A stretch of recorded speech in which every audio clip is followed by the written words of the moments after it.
everyone, and thanks for showing up in the rain. We really need to get behind this event because I don't know what's going to happen to our state parks if we don't do something fast. I was born and raised in the Ohio River Valley. I can remember the scars strip mining left on the landscape in Harrison and Jefferson counties. Those scars, along with acid mine drainage and unplugged oil and gas wells, remain today as a reminder that the Appalachian counties of Ohio are just a mineral colony to the fossil fuel industry. Our area suffers from what is called resource curse. We have an abundance of resources lying below us, but the region has never been able to make significant gains in economic growth. Our communities are simply sacrificial zones for an industry that cares little about our families or the land we love. They only care about the Utica Marcellus shale gas that lies below us and how much money they can make from it. Now this industry is coming after our precious state parks, land that was designated as belonging to the people of the state, land that is supposed to be ours to recreate on and enjoy forever. Ohio politicians who voted for HB 133 back in 2011 and HB 507 in 2022 only see dollar signs and are okay with fracking the entirety of Salt Fork, Wolf Run, Valley Run, and Zephyrnick wildlife areas. And I have a list of the politicians that voted for that. Those of us that live in fracked areas can testify to what this extremely destructive process does to the landscape. It is like metastatic cancer that spreads across the wooded hillsides and valleys. It eats away our mesophytic forest and pollutes our streams. It ruins wildlife habitat and pollutes our air. Endless pipelines cut across farms, fields, and forests. Peer-reviewed data shows that the enormous amount of surface water withdrawals for fracking affects stream water quality. Runoff from well pads contaminates the land with salts, heavy metals, and radioactive 226 and 228. Compressor stations emit toxic volatile organic compounds like benzene and toluene. Well pads and all the infrastructure required can destroy up to 30 acres. This land will never return to a forested ecosystem. We are jeopardizing the habitat of species that call our forest home. Species like the hellbender, salamander, and the neotropic migrant bird species that come down in May to live in our forest. Fracking has added extremely dangerous amounts of the potent greenhouse gas methane to our atmosphere. Yet Ohio's politicians are unwilling to discuss climate change or encourage renewable energy. They do quite the opposite.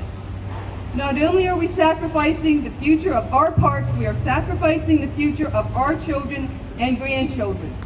I don't believe the commissioners who are tasked with these decisions are stupid. Citizens have sent hundreds of peer-reviewed studies to them that speak to the harms of fracking, the health effects, the pollution, the contribution to climate change, and the possible destruction of our parks. Why would they ignore these studies? Why do they ignore their own ODNR data about accidents, explosions, and fires on well pads? Better yet, why do they ignore what fracking is doing to our rural communities in southeast Ohio? Why do our kids have to breathe toxic pollutants? Why do our kids have to drink polluted water? The hundreds of well pads, storage tanks,